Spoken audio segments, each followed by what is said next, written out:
All right, so just a quick intro. 60 Second Spark is the title of my podcast. This is episode 7.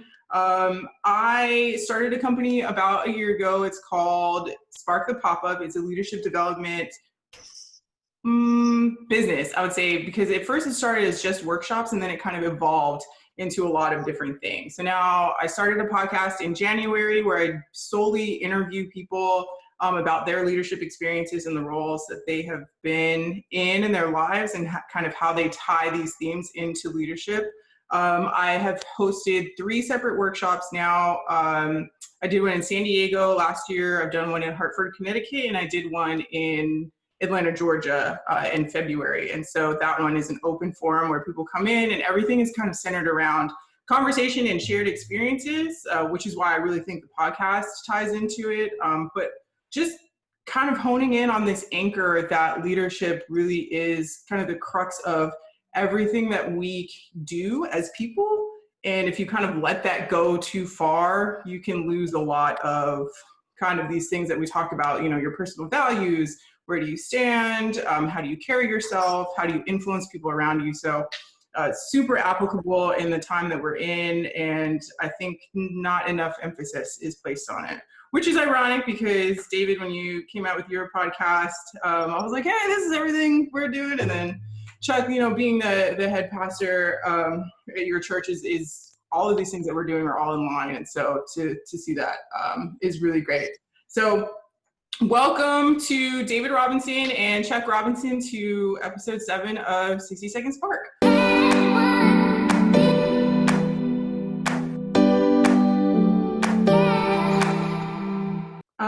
Okay, so just a really brief background. So in episode 6, I interviewed our parents and then our Aunt Rita about their experiences growing up in Little Rock, which I had never had that conversation with them before. And some of the questions I asked them, I realized I didn't even know if Aunt Rita had played sports. Like that's how kind of like I started to feel bad. I was like, imagine having kids and they're like not interested in you at all. We know what that's like. Yeah, trust me, we know. So I felt convicted in that conversation. But and then Dave, I was telling Chuck when you stepped off, in this conversation and thinking, I had never had a conversation with you all about your midshipman experience either. So, and let me just say, as a disclaimer before we start, the views expressed on this podcast are my own and are not affiliated with Department of Defense or the Naval Academy at all, just in case we get into some sticky conversations. But so I don't know if y'all have noticed that I usually go by my middle name now, which is weird. It would be for my family because you all know me as Ashley. So if people are hearing, don't be confused.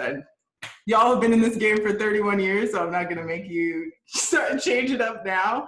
But I'm a 2011 grad. David is a 1987 grad, and Chuck is a 1992 grad of the Naval Academy. Oh, 93. The internet is trash. It's okay. It's okay. It's okay. They don't take the degree back. I'm good. It's printed. 93. So all varsity athletes, Chuck and Dave both played basketball. And then I ran track. It was the slight anomaly. Wasn't quite tall enough to even want to be in the mix of Division I basketball. But I will start with you, Dave, and kind of just ask you to take us through your experience from starting out as a midshipman and really anything that you kind of felt and it could have been a totally normal experience, right? But also your experience being a Black midshipman, minority, person of color, however we're saying it for this. Yeah, well, I'd say my first real big experience was, just getting there the first day. I remember checking with my roommates and just thinking I didn't belong. I thought, I saw all these kids, their grades were good, their test scores were good, and I thought, man, I just don't belong here. There's not many people that look like me. I'm going to probably flunk out of this place. So that was kind of my first thought that first day. I remember going to bed that night just kind of crying and thinking, what did I get myself into? Why would I come and do something like this?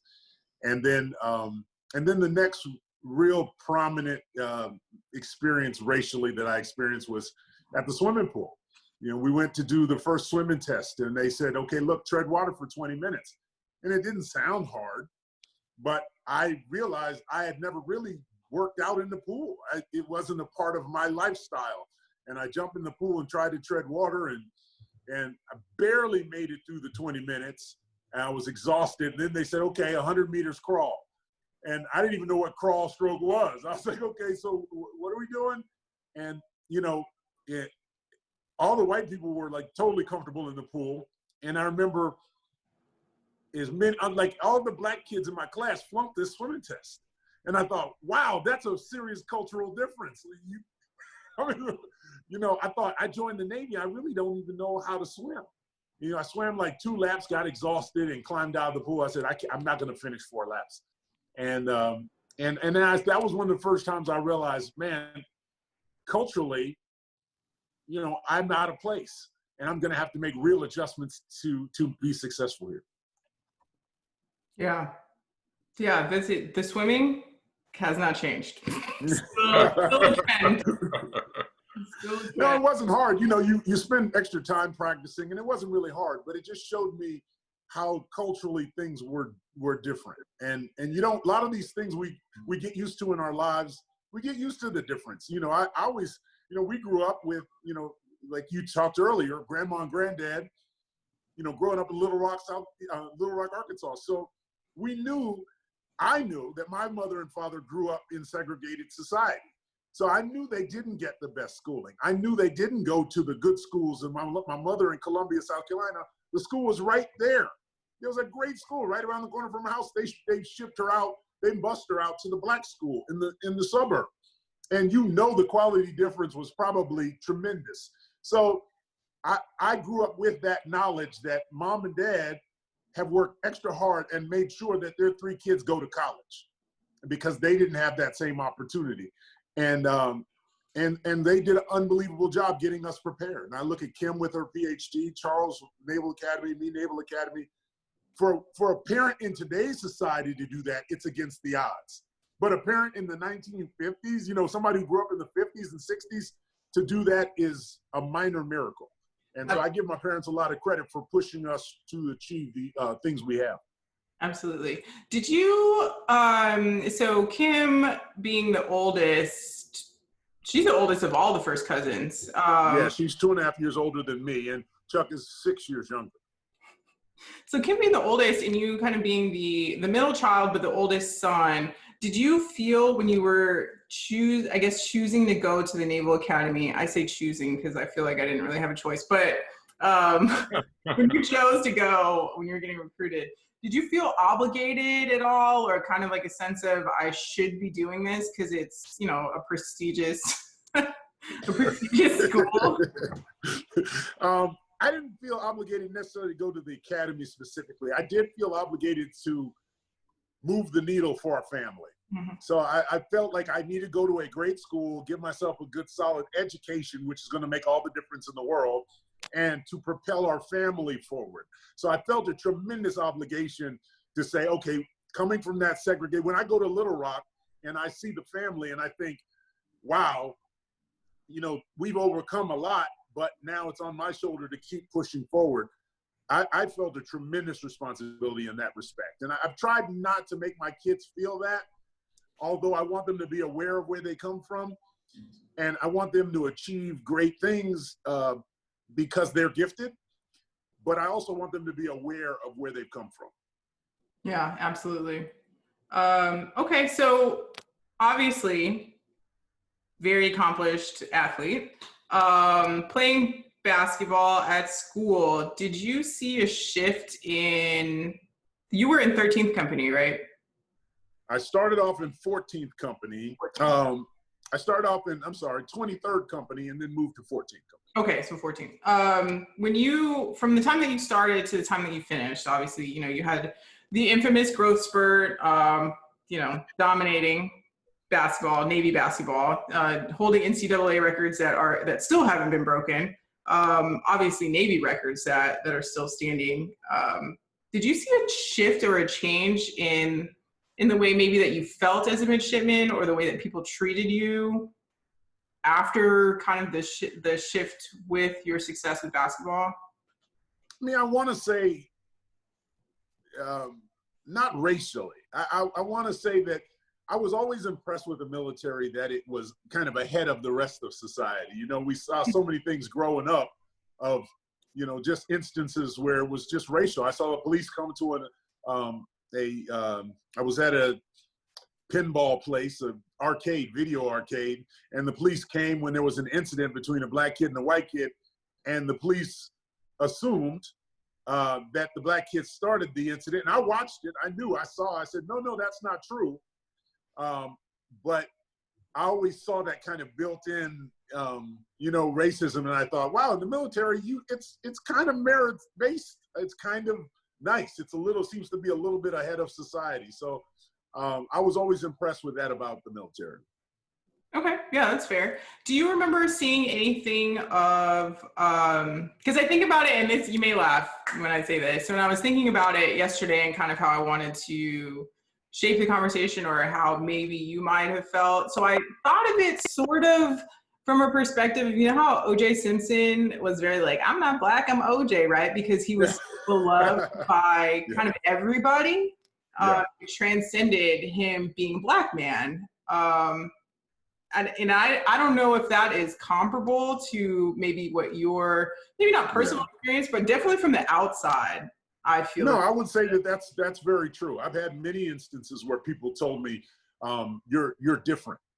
And I tell people I'm not different. I'm just like them. All right. So I am them, you know, and I remember being on a plane one time. I was sitting next to a doctor, an older white gentleman, that we were flying back from somewhere to Texas. And we had what I thought was a great conversation. We talked about politics and life and health and family and everything. And I thought it was a great conversation, but we were getting ready to land. And he was a doctor. He turned to me and he said, wow, you know, you're so charming and interesting. He said, when did you lose your black accent?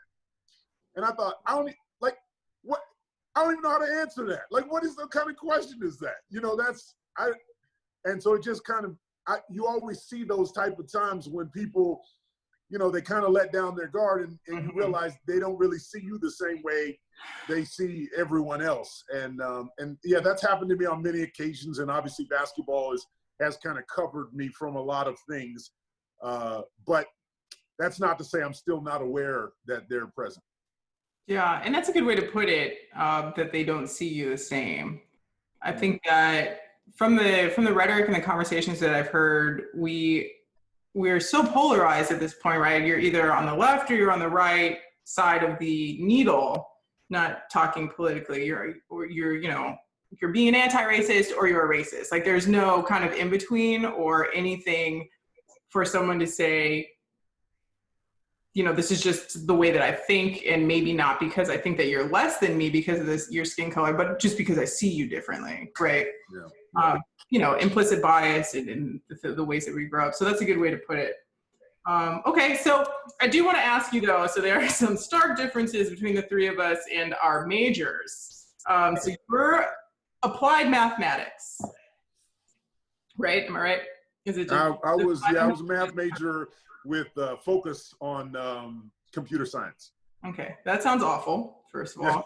But we have seen recently, and I would say maybe in the last 10 or so years, a very large push towards the STEM community and people of color, minorities, you know, being encouraged to go into the group 1 majors, right? So that's like engineering, mathematics, sciences, physics. So as a point, I did go to the Naval Academy wanting to be an engineer. So my first year, you know how you choose your service selection, you're not service selection, but your major when you first get there, but then you can change it again after your freshman year. My first selection was systems engineering. So that's what I wanted to do. But my freshman year, all of my advisors and my coaches all talked me out of it because they said it doesn't match up well with sports, with all the laboratories and all the other things that they do. It wouldn't line up well with that schedule. So because of sports, they got me to change my major from engineering, from systems engineering to math. Okay, so not because you were struggling, because that's a more common. That would have been what happened to me if I were to choose engineering first. They would. No, it wasn't. It wasn't because great. I was struggling. No, I was very capable of getting it done. I just no. I was told that you're going to be an athlete, and that takes up a lot of your time. It's that's going to be your business. So you better fix your other schedule so that it works with the athletics. Okay, that's interesting. I didn't know that. So what are your thoughts now as we've kind of like moved into, I have my thoughts on STEM, but it's still a very big push for communities to get their minorities to choose STEM as a major. What are your thoughts on that specifically, being a STEM major? Yeah, I mean, I think it's important. I think there is a shortage of engineers and science and technology focused individuals, and that's just not that's across the board, not just minorities, obviously, but I think it's a great area, but you got to be prepped to be in that area. You can't just go to college and say I'm going to be an engineer when your whole elementary schooling was at a terrible school and you didn't even get the basics to begin the program. So that's the essence of the problem, and that's what I've tried to work on for the last 27 years, building schools where these kids go to college with 10 or 12 AP courses behind them, where they know what the work ethic it's going to take to get through those programs, where they're prepared for the load that's going to be put on them when they get to school. You're going to take at Navy, we all know you take 18 to 21 hours. Most regular schools, 12 hours is the max, or 15 hours is the max. So you have to know what the kind of load you're going to have to deal with is, and you have to be prepared to deal with it. So it's not like you can easily just say, oh, we should push these kids towards STEM. We got to prep them to be STEM majors. Yeah, and that is actually, I'm going to write this down because I want to come back to this in some of the reactionary remarks. But that's going to go into another topic that's being pushed right now, which is mentorship. But it goes into preparing these students, right, to be successful. Okay, let's see. So, Chuck, I want to shift over to you to kind of give us your insight. And I feel like you and I are more of the kindred spirit here for being English majors, right, in the group 3 side. We're communicating. Also, yes. Also being the youngest, as I'm also the youngest, I want to kind of start with what your feelings were to choose to go to the academy following Dave, who obviously had a really successful and awesome career, and sort of how Dave said that, he wanted to be a part of moving the needle. Did you feel similarly, or, because Kim went to an HBCU, and how did that kind of differ of seeing your 2 older siblings, of you really had a choice of what experience you wanted to have?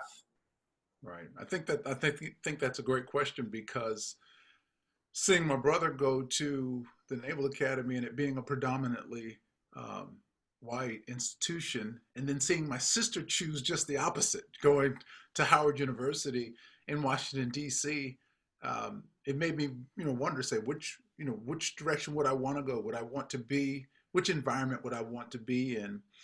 And I remember that my choice, it really came down to what I wanted for my future at that particular time. I didn't know what I wanted to be. I didn't know if I wanted to be a doctor, an attorney, an engineer, a custodial engineer. I had no idea what I wanted to be. I just knew I wanted to be successful, right? And I know people right now who are 30 and 40 years old that don't know what they want to be. And I didn't want to be in that situation. So I had an advantage of making my choice to go to the academy, but I also had a disadvantage. So my advantage was my brother would come home every summer, every opportunity, he'd come home and tell me the truth about the academy. And he would give me the stories, and he would tell me really what happened, not the promotional videos, not the PSAs. He would tell me what was going on. And And so it made the decision a little harder.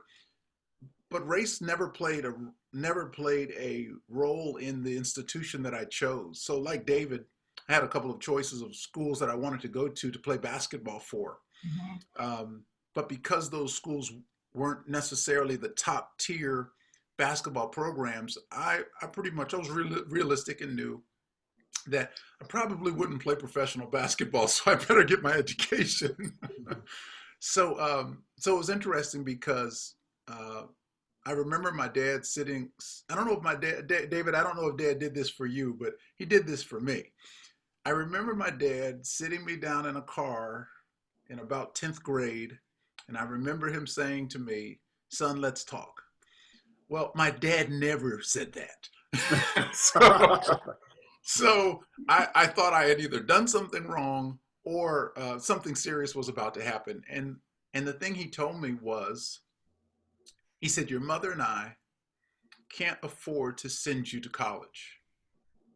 He said, "So you have two choices." He said, "One of your choices is not to sit in my house once you graduate."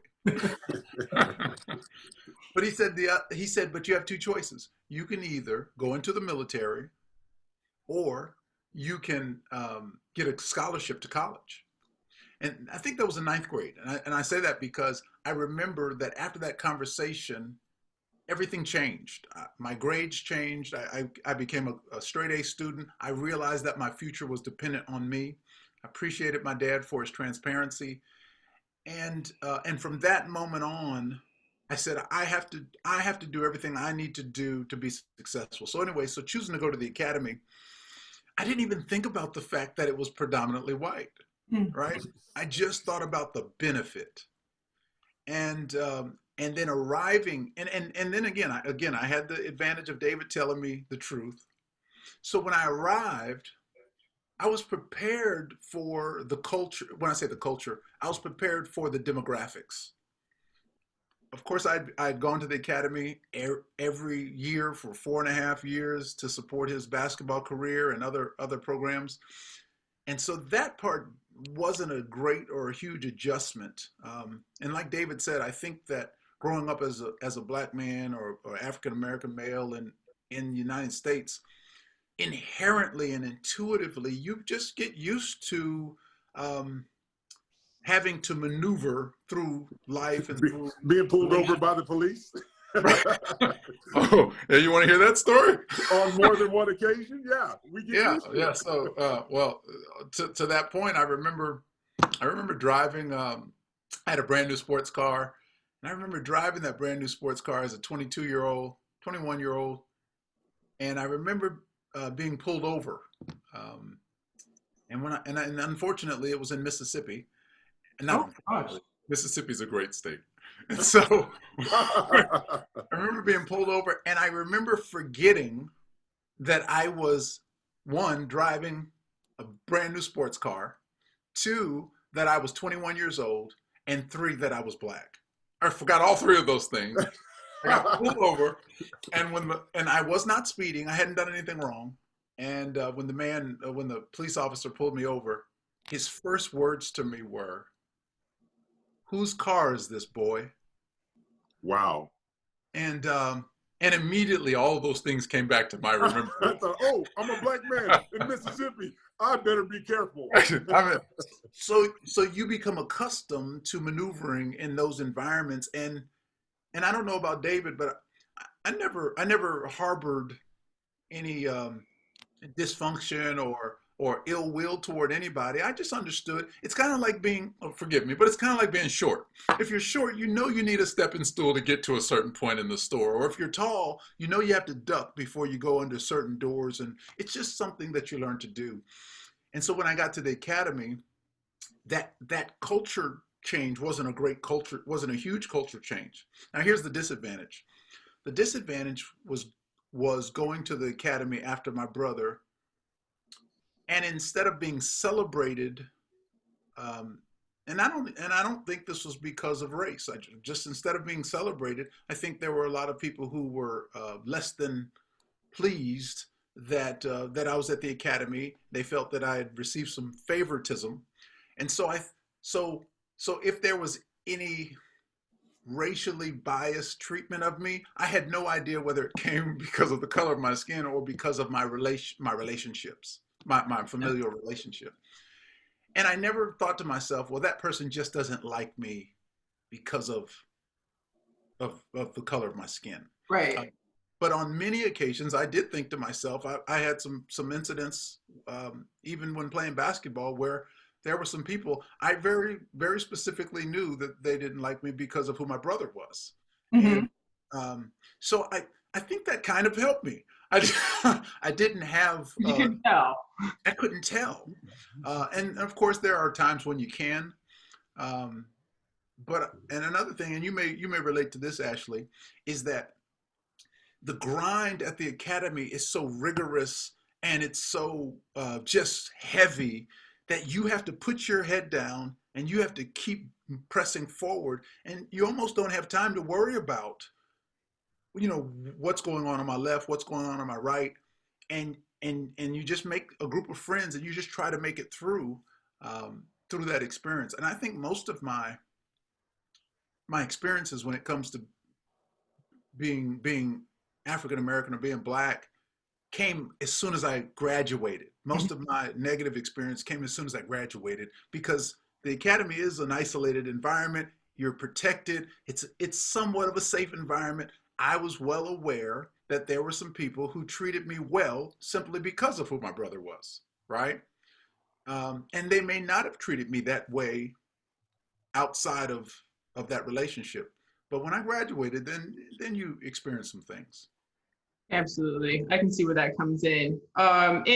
And so I was reading some articles about you specifically, Chuck. And I've known this kind of color for my adult life as well, that the personalities between you and Dave are pretty, it's wider than I think people would would outwardly know unless they knew you, right? So I would say that Dave is more of kind of like a quiet, reserved, like and I would imagine as a midshipman, Dave is more of like, I'm gonna do my work, I'm going to practice, I'm going to my room. Like these are the three places you'll find me: the library, the basketball court, or whatever, my deck. But Chuck, I would say that, like you say, BC before Christ was a little bit more of an outward social butterfly. Can you talk to me about a little bit about how that maybe played into your experience, personal experience at school? Yeah, I think that's a great point. My brother and I are very different in our personalities, but the funny thing is we get along great. And the other interesting thing is I really think he's more talkative than I am. That's probably true. Yeah, I do. I'm a situational extrovert. So depending on the circumstance, Right then. I'll talk, and especially depending on the people that we're talking to. So I think that personality-wise, my outgoing personality actually was a defense mechanism. It helped me at the academy to um, to make friends because, and I don't know, maybe David feels this way as well, especially being tall and he can be intimidating. Your personality can disarm people, right? And so I unconsciously I was probably trying to help disarm people, because of our height, because of our size, and other factors, by my personality. Just saying, hey, I'm not a threat to you. I'm kind. And I do want to, because I do want to be your friend. You know what I mean? I am the type of person that I want to be people's friend, and I don't want to have a cat, but I want to be people's friend. But I think that helped me through the academy because it just helped to form relationships I might not have had otherwise. And here's a perfect example. And I don't know about David, but I typically am attracted to people who are pretty opposite of me, and Mhm. so that includes culture, race, demographics. So my first roommate at the academy actually played on the basketball team with me, and he was my complete opposite. He was from Mumfordsville, Kentucky, and he was from down south, and everything he said had a twang. but he was as nice of a guy, and he was the most honest guy. I think he might have been on the honor board there. He was the nicest guy, and so we just got along, and I wanted to room with him. And I think that relationship, him being, and of course, not of course, but he was white. That relationship, people could see, and they'd say, "Boy," they say, if Bird, his name was Michael Bird, if Bird can get along with anybody, and if Robinson can get along with anybody, then I can get along with them. So I think the relationships that you have make a difference on other people's ability to relate to you. Yeah, and that's interesting that you say that, especially about the height, and which I do think plays back into our demographic being Black. I mean, because kind of the stereotypical thing is, right, if you're a big Black man, I'm scared of you. Really, and that goes for anybody, right? And I think that that's something that I have seen from our fathers, both of our fathers, specifically because, my dad is 6'7", your dad is 6'4", 6'6", yeah. Yeah, 6'6". So they're big dudes themselves. But that was something I always noticed about them as well. Not only, especially my dad, right? Like my dad is loud. And I would say Uncle Ambrose maybe not so much as loud, but very, very much affable and like easygoing in terms of I have a lot of memories of him like laughing, which is an interesting kind of memory to have of a person, and not like conversations, but just laughing.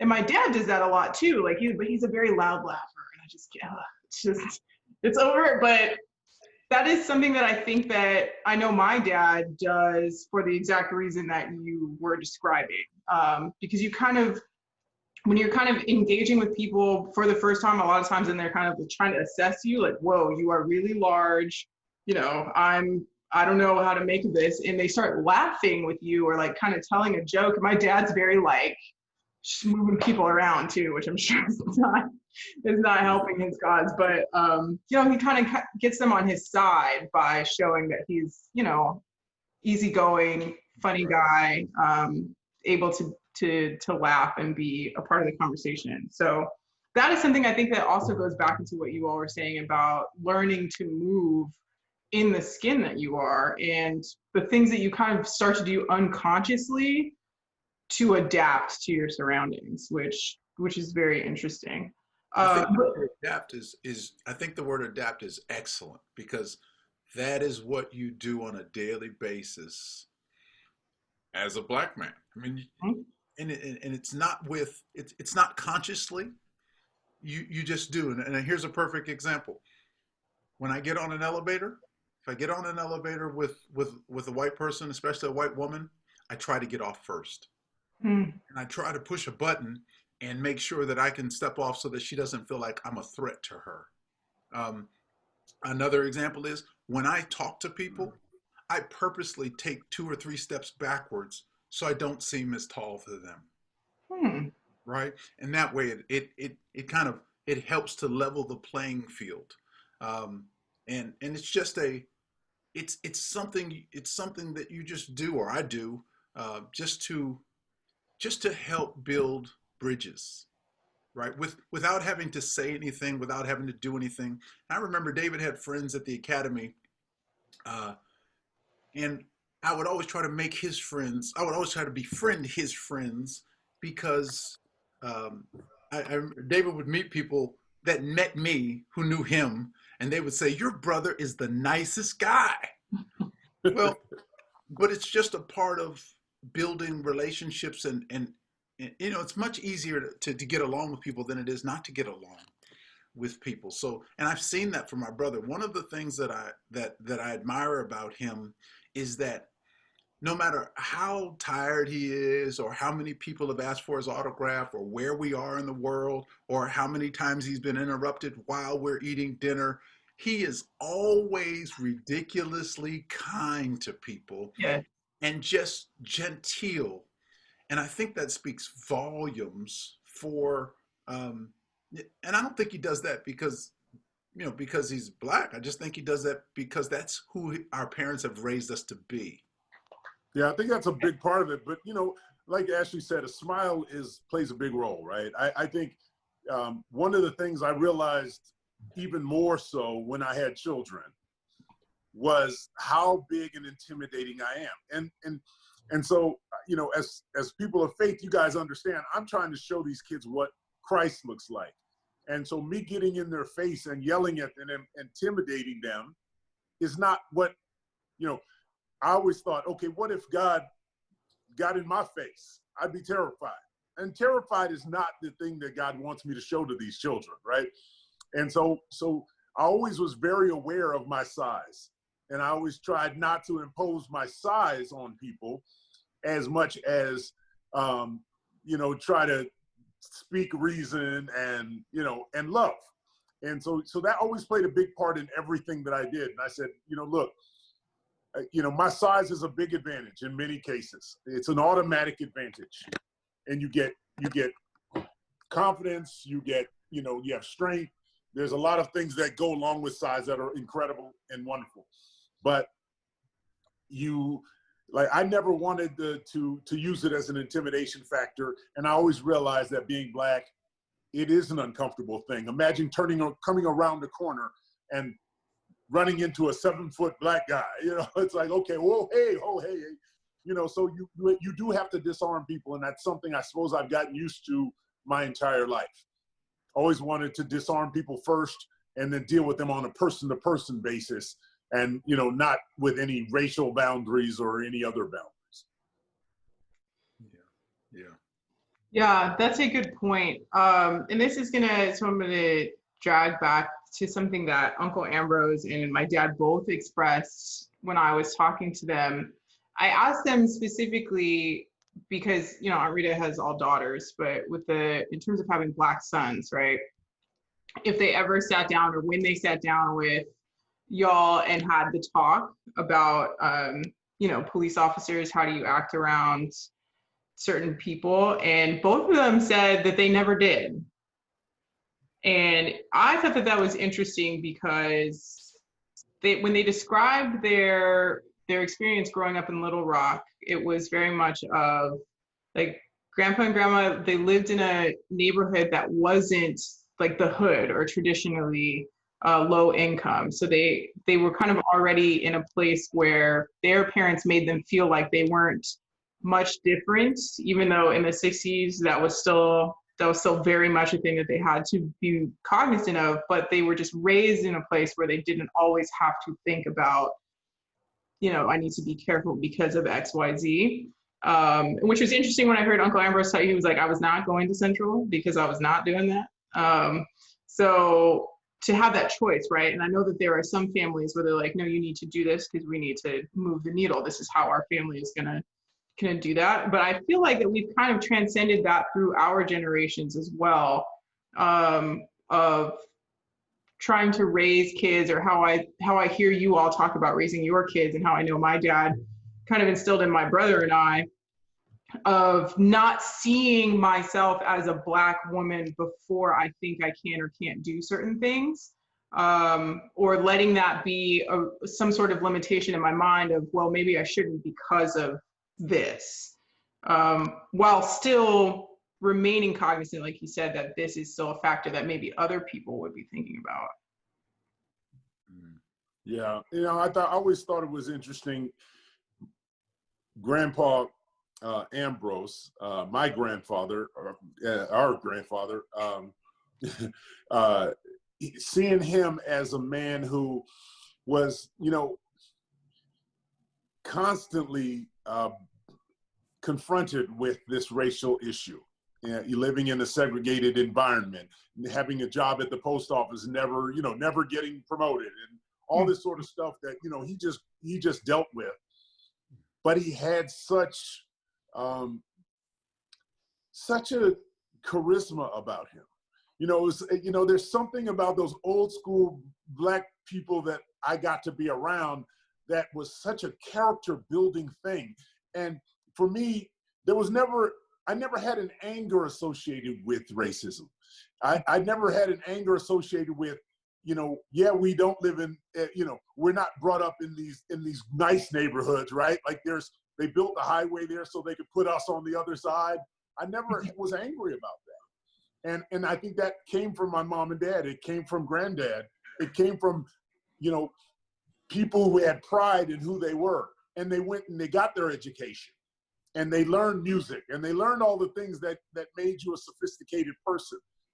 And so that's one area where I was always very aware and very, very happy to be in, that I don't have to be angry. I don't have to, if we look at the pictures of slavery and we look at the pictures of people, you know, white people having postcards of hanging people and sending them to each other, and you think about, you know, our ancestors getting branded when they come over here or treated, you know, the way they've been treated. And then a lot of that still lingering on. Shoot, 100 years ago, they made voting legal and they made laws, and we still haven't adjusted to it, you know? And so to know all of that stuff and not have a bitterness or an anger about it, but just to say, hey, let's go prove ourselves. Let's go out of here and let's be the best people that we can be. I think I was very fortunate to have a family that set a phenomenal example in that. And so I guess for me, I've always felt like my future's in my own hands. I know I'm climbing uphill. There's no question about that. When I got to the Naval Academy, there was, you know, 150, 200 people that looked like me in a class of, in a school of 5,000. So yeah, did I know I was climbing uphill? Absolutely. But, you know, never saw it as a huge disadvantage and felt like I could always do that because of our family, because we've just never seen it as a hurdle. And so, you know, for me, that made a huge difference in the way I approached everything. It's definitely a privilege. I think that we were fortunate, just fortunate, because there are so many generations of Black people who were not in a position to be able to hand off even that mindset, right? Yeah. But not even going into, yeah. But I mean, you know, we do schools. I build schools. So we build them in low income areas, and I see it everywhere. And I see, you know, you're in the 10th grade, you read at a 3rd grade level, and there is no confidence. And you go home, it's a single parent home, or, you know, there's no confidence that they can achieve things. I mean, there's a feeling in general. You know, I saw it in Southeast DC when I was going to Naval Academy. You have, you know, Maryland, you know, Southern Maryland, Southeast DC, you have all those neighborhoods there. And I went to about 25 different high schools and talked to kids. And I saw the lack of confidence that they could achieve things. So, I mean, I would talk to these kids and they'd be like, man, you got it easy. You go and play in the NBA. You know, rest of us, man, I can go sell drugs and I can make money. And that's, you know, that's what I see. You know, why should I get in a race, a 400-meter race with the white kids who are starting on the other side of the track? That makes no sense. Mm-hmm. They're already way ahead of us. That, you know, that race, I don't even make any sense. I'm not running that race. I'm going to run a race I know I can win. And so that's kind of a mentality of a lot. I mean, to this day, a lot of Black people who live in communities where they have not seen successful people that look like them. And they say, well, you know, I'm going to run a race where I know I can win. And so I'm trying to say, well, education is the low-hanging fruit, man. You get your education, then you're fighting on a level base. So you know, that's always shaped kind of the way that I've approached everything in my life is, let's put ourselves in a position where we can be successful, then we can compete fairly. Yeah, that's a good point. That's a very good point. And that ties directly into really what leadership is, right? And so we already talked about the very crucial part is building relationships. How well can you do that? Do you recognize the need that you even need to do that? And honing your own personal gifts to kind of get that part done so that people will actually listen to you, right? And then the mindset factor, when we talk about it at school in my classes, fixed versus growth mindset, right? And you see a lot of that playing into exactly what you're talking about. Low-income communities, if there's nobody that looks like me doing X, Y, Z, then why do I want to do it? And Chuck and I were talking about this very briefly beforehand. You know, I'm the only Black Marine at school right now. And I remember leaving school when I was graduating thinking and knowing like I want to come back here because we didn't have any Black female Marine representation really at all. I think there was like one semester where we had a Black female captain, but then she was like in admissions and she left, right? So you didn't see any of that.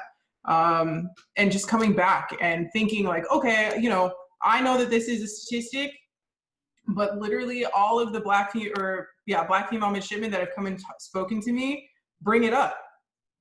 They bring it up to me because I'm like, you know, I'm not going to throw this in their face and be like, look, this is why you should listen to me. And they're like, hey, you know, what is it like being this person? And so to know what representation means and why it matters and why we need people to kind of keep with the growth mindset of I have to try to keep pushing the needle, right?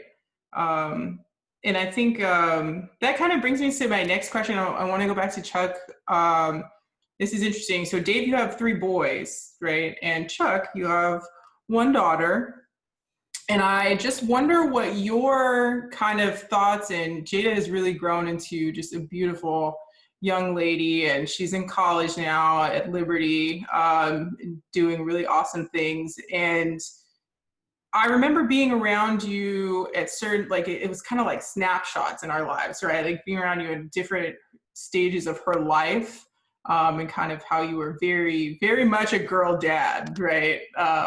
Y'all are BFFs, and kind of what your mindset was, or maybe what you were thinking in raising a Black woman. Right. Yeah, that's another good question. I think one of the advantages that I did have was that my wife and I, we waited 5 years before we had any children, and so we were a little more mature. We were more aware of maybe the obstacles that we had faced, that we had come through. Sometimes you come through obstacles that you're not even aware that you went through. You look back and you're like, man, where'd that fence come from? Did I just jump over that fence? And so we were able to look at, hey, what do we want our daughter to be? What do we want her to believe that she can accomplish? And again, back to what David was saying, I thank God for our parents and like your dad and mom who put it in our mind that there were no limitations. And while I know that there's a saying that education levels the playing field, I'm not exactly sure that's absolutely true. I think education gets you on the playing field, right? But I still think that some people are starting on second base. but education is absolutely necessary. So in our families, whether we were going to go to college, it wasn't even a question. There was never, I never questioned whether or not I was going to go get my degree because we understood that that was the standard. So with my daughter, we said, hey, my wife and I said, we know that Jade is going to grow up and that she's going to face some challenges. We want to make sure we set her up for success. So we put it in her mind immediately. I don't think we've ever not told her that we didn't say we didn't say, are you going to college? We said, which college are you going to? Every time we talk to her, which school would you like to go to? We'll help you go to that school. What would you like to major in? And we would always try to guide her toward her passions. I think that, so you mentioned, Ashley, that you're an English major and that I'm an English major. It's not that we can't do math. It's just not our passion, right? And I remember, like David was saying, I started off at the Naval Academy as a political science major. And after the first year of being a political science major, I had fallen asleep in every political science class I had. So my academic advisor said, I don't think your passion is political science. So I remember them telling me, they said, you need to do something you love to do. And I said, well, I love to read and I love to talk. And so they said, well, become an English major. And that made a difference. So we've been trying to make sure my daughter is being kind of not cajoled, but moved in the direction of her passions. So she's at Liberty University. She's absolutely just loving it. She of course, she loves the Christian environment, but I think she loves the community, and she's been in similar situations as all 3 of us, where she's always gone to predominantly white schools. She has a it's interesting. She is a daddy's girl, so she's a lot like me. She's situationally, she'll be an extrovert, but most of the time she'd prefer to be in her room, just kind of chilling out. And but she makes friends very easily, and I think that has benefited her because she's not making friends based on the color of people's skin. And I can see that. And now this generation, as you know, is so much more aware because of social media Mm-hmm. about what's actually going on in the world because everybody has a phone. And I noticed that socially she's very engaged. Just about every night she comes downstairs and she tells us the latest. She said, Dad, Mom and Dad, you've got to see this post. You've got to see what they did in Minneapolis. You have to see what happened in Atlanta. They just had a march in Washington D.C. And I thank God for that because I see that she's aware of it, but at the same time, I don't sense that there's just an ill will or a bad feeling that she has toward any other race, and I thank God for that. So yeah, I think we've been very very intentional about trying to push her toward her passions. Let her know, yes, it's realistic. You're an African American woman. You're black. You're going to face some challenges, but none of those challenges are going to stop you. If your uncle can go to the Naval Academy, if your cousin can go to the Naval Academy, if you're, we. So here's what she tells me, David. She tells me, she says, "Well, look at David Jr. Look at Corey. Look at Justin. Look at Ashley." She said, "I don't have a choice but to be successful." so, so, so to that point, the example, and of course, I know that we're fortunate. I do realize that, but the example that you all have set, Ashley, that you've set, that your boys have set, David. Jada now is on a path where she says, "Dad, I have to graduate with my degree in 3 years so I can have my master's in 4." Wow. And, She's going to beat Justin, huh? Right. She wants to be like Justin and Corey and doing that. And David Jr. now working on his master's and wants to go become an attorney. So I hope that answered the question there, Ash. Yeah, definitely. And I think, again, I think it's a mindset. I think that we have kind of trained through our family.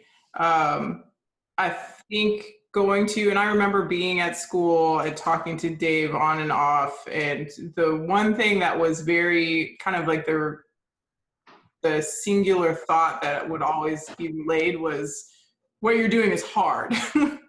And it's admirable that you are still doing this thing, which is always, it's always kind of interesting to me. I didn't expect to be in this long. I just hit my 9-year active duty anniversary. Wow. And I really didn't, and I don't know where it goes from here, but just seeing, what our family has done in the things that we have been able to accomplish is one of those things you look around you and you're like, well, what am I going to do? Like, not do anything. I have to do something. So that part is very motivating. It's awesome that that all of us feel like the bar has been set high. I like I said about Granddad. I looked at Granddad, and to me, he set a high bar. Being able to actually thrive in that environment in the 50s and produce a family full of really talented folks like he did, set a high bar for me. And I said, well, if I have more opportunities than he did, then I've got to even step it up more. And having that kind of character and that kind of strength and to be the patriarch, I want one day to be that guy. And so each of us, each generation, as we go forward, I hear Corey saying the same thing now. He's like, Dad, I feel like I have to do better. I have to do even more. And, I don't want him to feel pressure necessarily, but I want him to be motivated by that. Absolutely. That is a big thing. And I think the Black community is talking a lot right now about generational wealth, right? And it's not just about being rich or how do you make a lot of money really fast, right?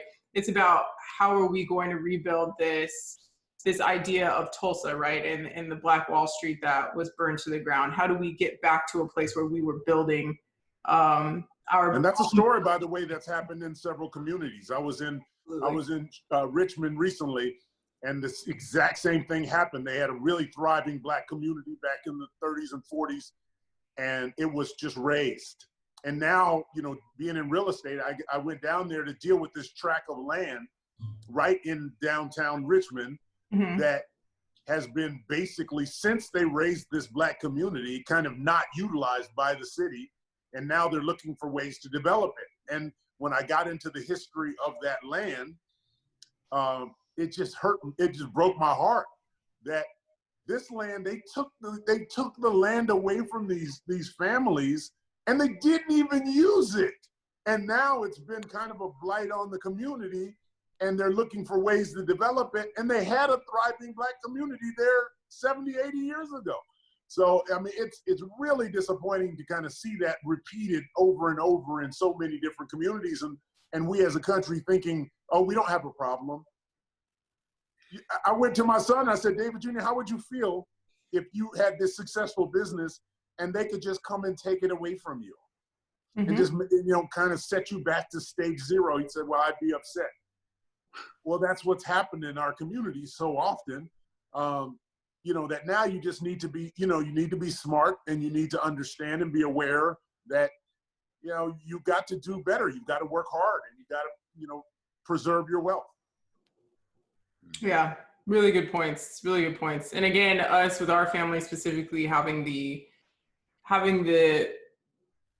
I think the foundation from our parents and our grandparents to be in positions where we can create that generational wealth. I think across the board, right? Like, Dave, you may be a little bit ahead of us here, but I would say even with myself, and I think about land a lot, right? Because that's the one thing that they're not making more of. I own 2 houses now, and to me, like, real estate on that smaller scale, and so soft flex on the home ownership, but on that smaller scale, I feel like, okay, this is how I am planning to build. What am I personally doing? And so to even be in a position to do that, right? And buying a home at 24, I think is when I first bought my first house, was impressive. Right for anybody, right? Let alone a Black woman. So I think that was something else that in that mindset that we were kind of instilled with, of like, why not, right? Why not if I can do this?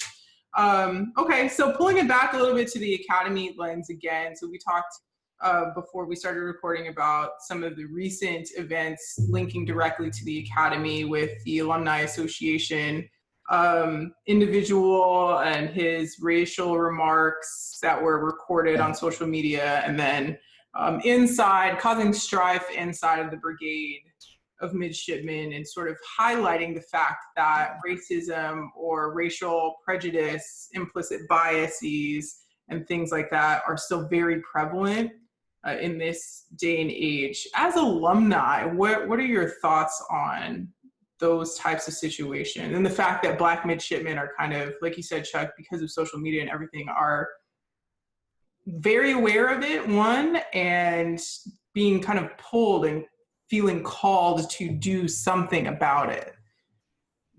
Yeah, that's interesting, because someone sent me that particular post on Facebook for me to view, and it was, needless to say, it was ridiculously disappointing, right? To hear those types of comments be voiced, and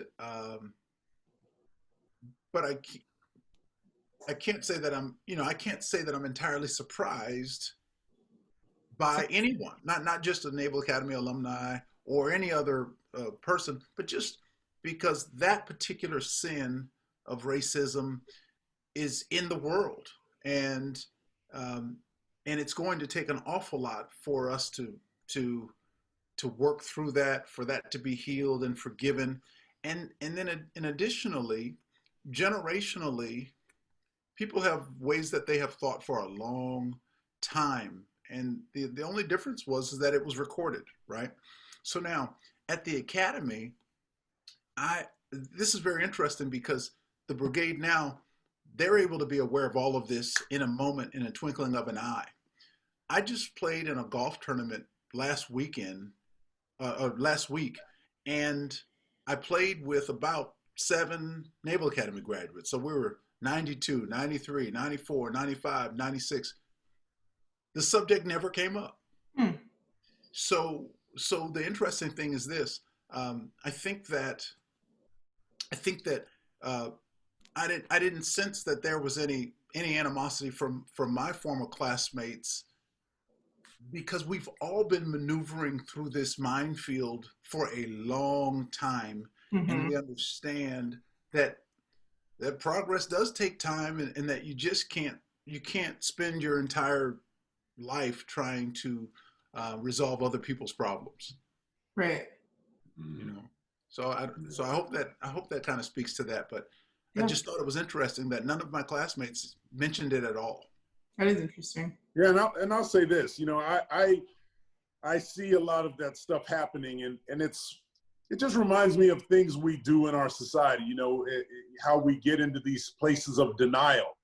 I can appreciate organizations that recognize there's a problem and are willing to address the problem, Mm-hmm. right? Where, you know, you see, I don't know, whether it's the Catholic Church, and in the, you know, they knew there was a problem with some of the priests, and they just moved the priest around for a long time. And then when they were confronted with the problem, you know, they kind of put the wagons around in a circle. And when there's a problem, you have to really address it, right? And it's sort of like with the police departments now. They know there's a problem. They know there's been a problem for a long time. They know there's bad police officers. So when you see a police department rally around to say, we're not the problem, that is a bad sign. That's a problem. Because it's a problem, because everyone knows there are bad police officers. We're not saying all police officers are bad. We're saying there's a problem and let's address it. And so to see them kind of rally around and say, you know, we're going to band together and we're not going to be called the bad guys. Well, guess what? There are bad things happening and you need to address them. It's what I love about the Spurs. You know, the Spurs recognize, hey, yeah, we've been one of the more forward-thinking community organizations, but we recognize even we have a problem. And they just recently had put together a racial panel of people to kind of think about how can we do a better job in the community, and how can we do a better job representing the people who are coming to the games. And so, you know, I think part of the challenge there is to recognize the problems. So my question when I hear these things going on at the Naval Academy is, what's the leadership doing there? Are they rallying around and saying, we don't have a problem, or are they saying, yes, we have a problem? And are they addressing the problems by saying, we can be more open, we can be more thoughtful? When we look at our staff, do we have representation? Is Ashley the only African-American, you know, Native Indian person on the staff? Can we do a better job than that? Can we represent to our students, you know, the diversity that's in this country a little bit better? When you go out into the fleet, you know, is it going to be easy for you to hide as a racist? We don't want that. We don't want those pockets where people can hide. One of the things I'm enjoying about this current time is that we are having to confront our history. If you're married and you did some bad things to your wife, and then you try to say, well, okay, I did some bad things, but let's just move on. You know, don't even think about those bad things. Let's move on. I'm a different person now. Well, that's going to be hard for your wife to believe, because she doesn't see a contrition. She doesn't see a desire to make things right. You know, the Bible says there's a zeal to do what's right, right? When you find out you're in sin, what do you do if your heart is right? You get a zeal to do what's right. And I don't think our country has quite reached that point where we have a zeal to do what's right, when we recognize we had people in chains. I mean, we branded people. We acted like people were not even human beings. That's a problem. And to act like we still don't have people today that wish they could go back to those days and make America great again. I'm not sure exactly the time when America was great. Like, I love the country. I love what we were founded on, but we've been a growing country for the last 250 years. I mean, we've been learning and growing and getting stronger and better, but I'm not sure which great you're referring to when you look back and you say, make it great again. We need to continue to evolve. People say we want to get back to normal. Yep. No, I don't want to get back to normal. I want to get back to better. Like, I want to be better than we were before this COVID crisis. I want to be better than we were before these racial disharmonies were brought to the surface. We need to be better. and continue to evolve. So, you know, when I see those things happening at the Naval Academy, I wonder, what's the leadership doing? Are they closing the doors and rallying around and saying, we're okay, or are they recognizing, wow, there's a big problem across the board, and we have to go out of our way to really root this out, because this is not acceptable to any of us. We know it's a problem. We know it's a problem in the military as well as other places, and we're going to root it out. So I'm looking for that response from the leadership. Do you think, from the channels that you have seen, again, from the lens of alumni specifically, and I don't know how tied in you are to the Alumni Association. I know I'm not personally. It just so happens because I work there, I just know what's going on. But from an alumni perspective, have you seen very much of that, of formal recognition or something that you would attribute to the Academy as doing something? Well, I was on the Naval Academy Foundation board for about 10 years after I graduated, and spent quite a bit of time kind of talking to the leadership. And I think there was a desire to get more diversity, both on staff and with students. I think there was just not a knowledge, an understanding of how to do it. And so we had kind of goals and thoughts, but no real concrete plans on making things better. And then, through the military, people are there 2 years, 3 years, and they're gone. So it's not like you can have great sustained efforts a lot of times. Right. Especially when you get one guy in who really takes it as a priority. The next superintendent will not take it as a priority. He has 3 years, and he's going to pick 5 things, and he's going to work on those 5 things. And so that was a real challenge, to have sustained efforts to create the environment that we really wanted at the Academy. So I think it can be difficult in the military to do that. And I don't know that I've seen a sustained effort to do it. I do see people recognizing there's some challenges. What have you seen very much, Chuck? I don't know how tied in you are to, other than other people or me telling me what's going on. And I'm not that tied in to the Alumni Association, and so personally, I haven't. Of course, I receive the magazine every month, and I take a look at it. I go through, but I haven't. I'm not that tied in, so I'm not aware of what's actually going on the yard, right? And in those boardrooms and with the leadership of the school. And like David, I do hope that the leadership of the school is willing to do what some of these companies are doing, like Amazon and Apple and Nike, where they're actually recognizing that there's a problem and that they're going to put a plan into place to try to at least address it. I do pray that that's the case, and I think that there will be some public pressure, right? So for them to do something.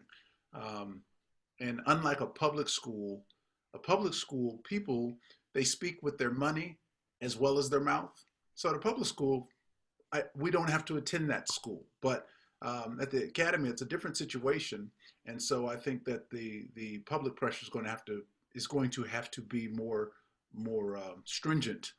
But I believe, I believe in the goodwill and good hearts of men, and I believe that they'll do what's right in a situation like this. Yeah, I would agree. It's going to be a mixture, I think. I think that we do have good people with good hearts at school, but sometimes people need that nudge, though, and need the pressure from people like us, or people who are experiencing disparities, or the disparities that we are talking about, to kind of lean on them in terms of, hey, I need you to take more action, or I need you to do something more than what has or hasn't been done in the past. And that's been interesting to watch as a faculty member, and as someone who abnormally has access to a lot of high-ranking people. Because, in the fleet, I'm not talking to my 06 every day or calling him on the phone to have a one-on-one conversation. He's very much, probably not going to be interested in what my personal thoughts are anyway. So I'm in a unique position to kind of have access to these movers and shakers at school, which has been interesting to share with them some of the things that I've been through in my perspective.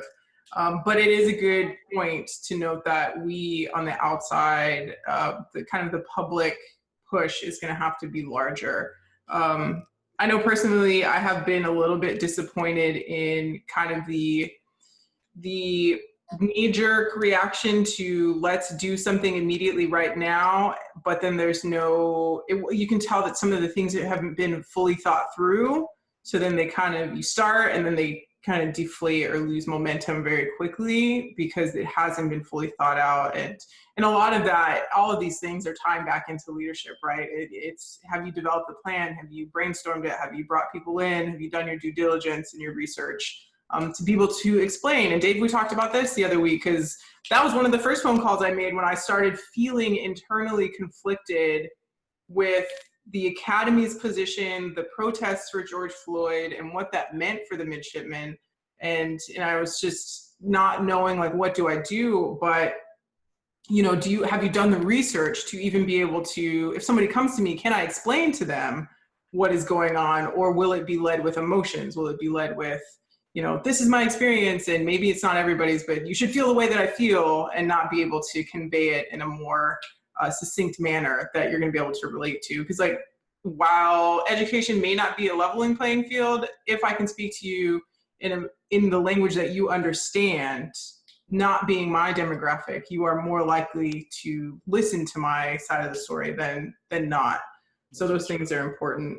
And I think, Dave, going back to something you said earlier about the Academy being a safe place before you kind of leave, and Chuck, you said this too, you experienced more of the racial disparities when you left school.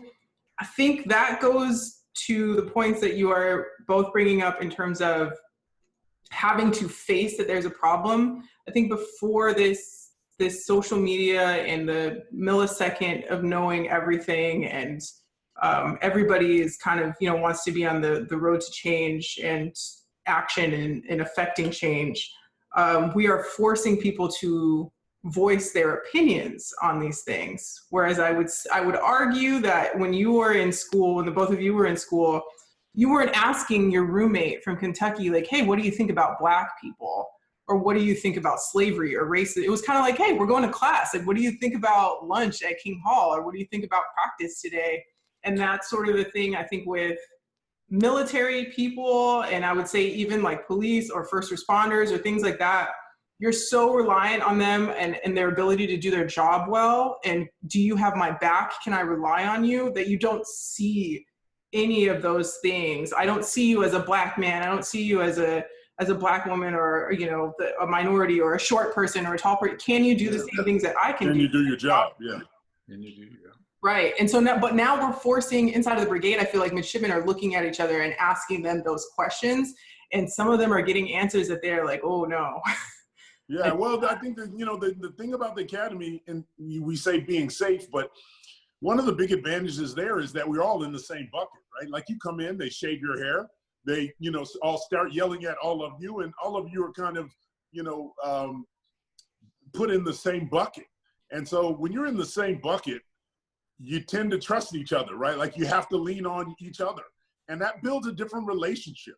So part of what's happening out in society more as a whole is the conversation is beginning to change relationships. Mm-hmm. And that's where things start to change. Whereas that's where I think the military has been at a bigger advantage, because when I'm in the foxhole with somebody and we're both getting yelled at, or we're both getting shells shot over our head, it matters a whole lot less whether you're Black or white. It just matters, do you have my back and can you do your job? Mm-hmm. And so I think that's where the military has had the advantage, and particularly the Naval Academy and its training. But like Charles said, you get out into the greater world and there's less of that, right? There's less of that stress, that shared stress. And, particularly at different ranks, you have different levels of shared stress. And so it's a little bit of a different challenge out in the military as a whole. So I think the Academy has that unique advantage of saying each class is going to be put under the same stress, and you guys have to rely on each other. You have to be able to count on each other for a variety of different reasons. And I think the relationships built there have more of an opportunity to be balanced. That's a good way to put it. Okay, so I have one last, I think, formal question. So with The military has kind of always been sort of at the tip of the spear, if you will, in terms of larger social issues. So the Navy was one of the first to begin integration, right? And that was a very, very big thing for the Navy to do, because they were like, yep, we'll do it, and started putting, Black people into positions that they were not previously allowed to. The military has been very vocal about the recent protests, Black Lives Matter, where their stances are. Admiral Mullen, who's on the board of trustees for the Academy, has wrote a think piece in the Atlantic, just very much, weighing in opinions on what's going on. What are both of your thoughts on the rhetoric of the military weighing in on something like this? Yeah, I mean, I'll take that first, Charles. I think that I think things are changing a little bit.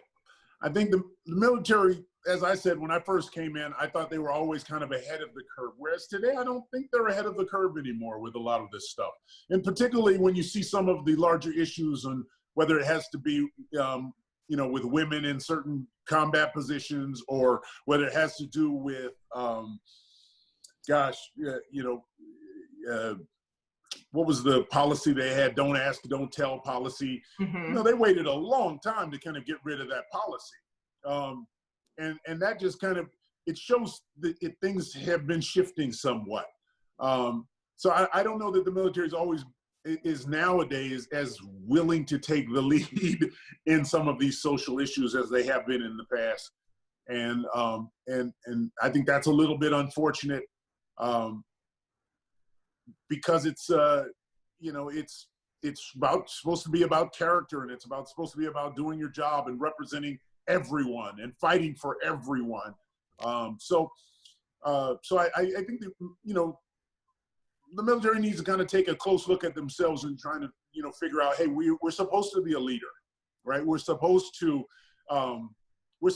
be the picture of what the United States strives to be, as far as harmony goes, as far as working together. We cannot see color lines. We can't afford to see color lines, because we have to count on each other. If I send you out to do a job, I cannot have a prejudice against you and put you in a more dangerous situation than I would put someone else in. There's just these lines you have to draw in the military in order to be an effective fighting force. So I think we just need to get back to being that, right? Being the leader instead of following public opinion. Chuck talked about public pressure to do such and I'm disappointed that it would take public pressure to do the right thing. We should be doing the right thing.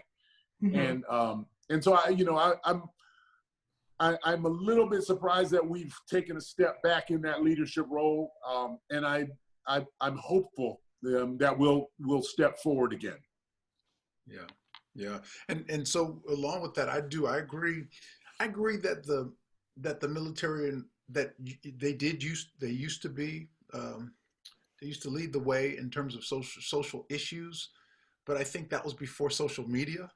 I think that was before social awareness.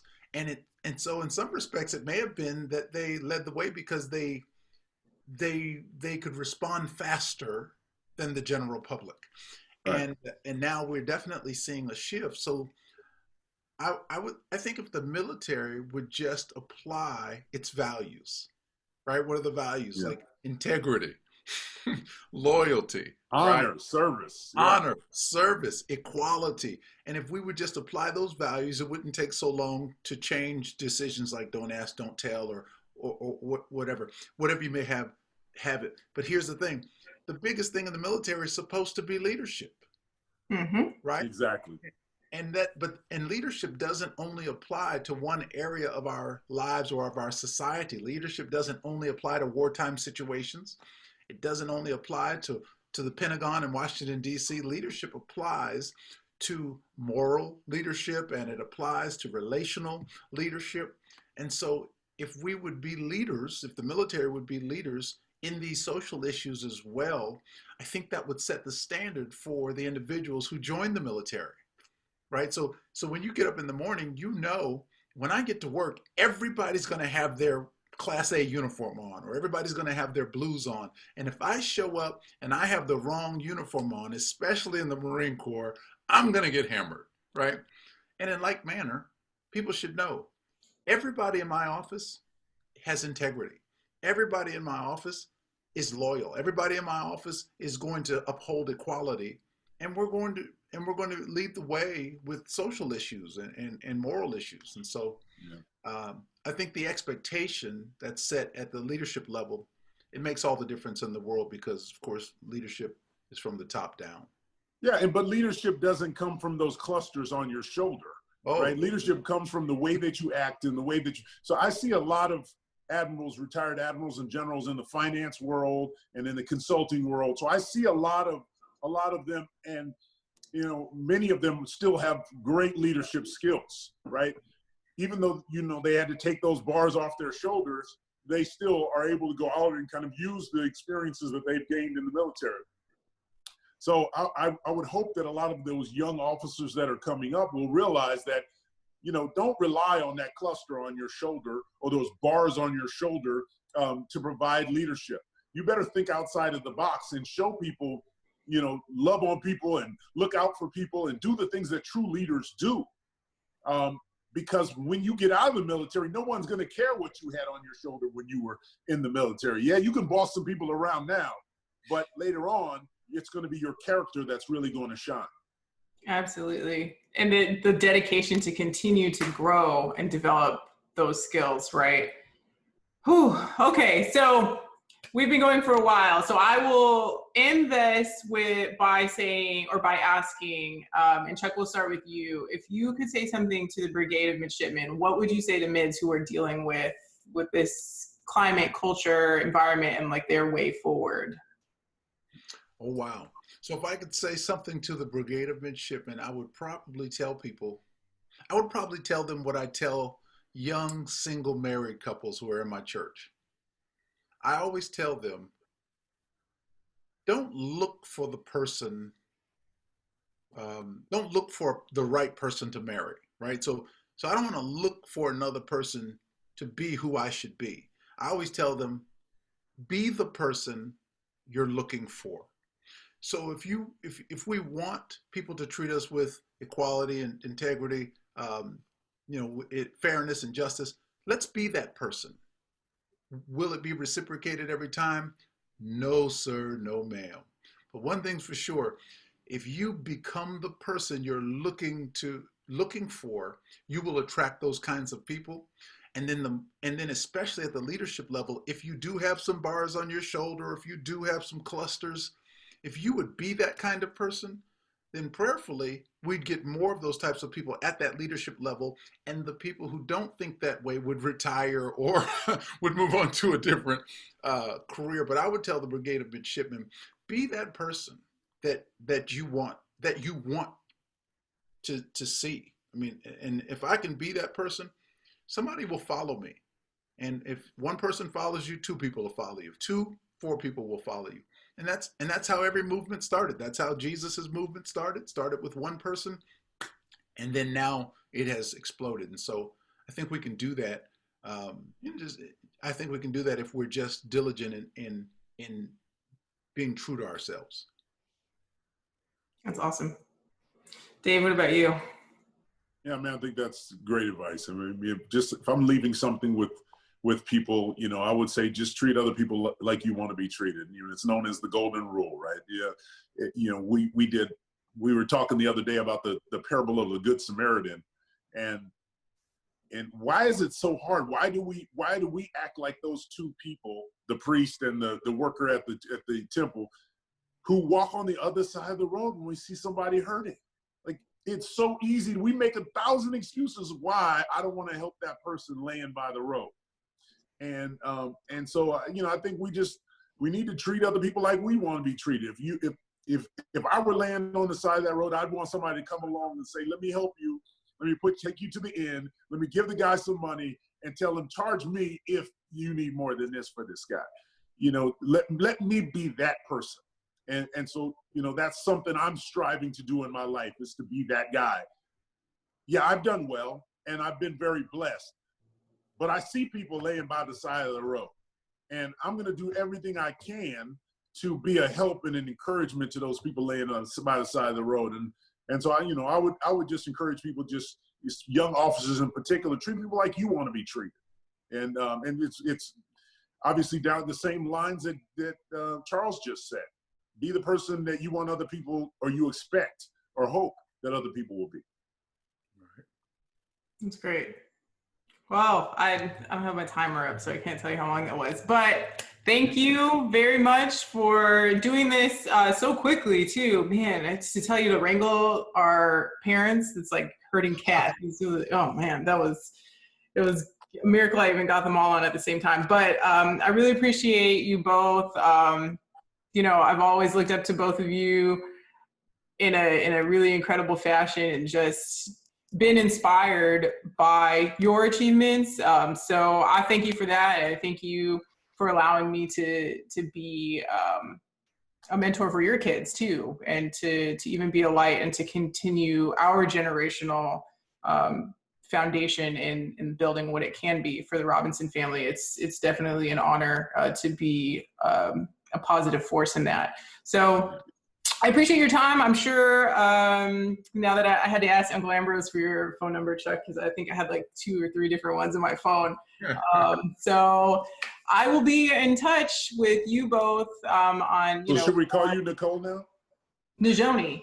Nicole. Oh, you're like okay. Uncle Larry. Uncle Larry. I see. Oh, okay. All right. No, so I go by my middle name because everybody's name is Ashley, and okay.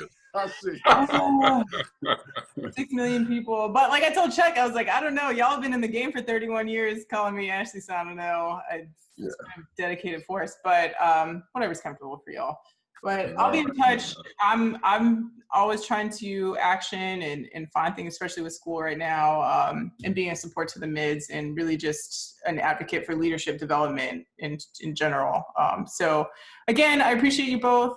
I'll let you know when this gets published, and I'll make sure that all of those links are available, and I won't edit anything to make it look like you all said anything crazy. All right. You're well, good. thanks. You're good. It's great to see you, Ashley, and keep up the good work, because you've been a great example for Jada, and she just adores you. And so I really appreciate that, and I love the post. So I told David, I her I was really impressed she can still do a handstand. Oh, wow. Well, you know what? You're still young.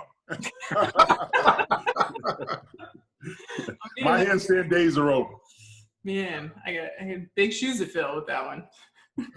Man, oh man. All right. Well, thanks. You guys take it easy. I'll talk Love you. All right. Love you.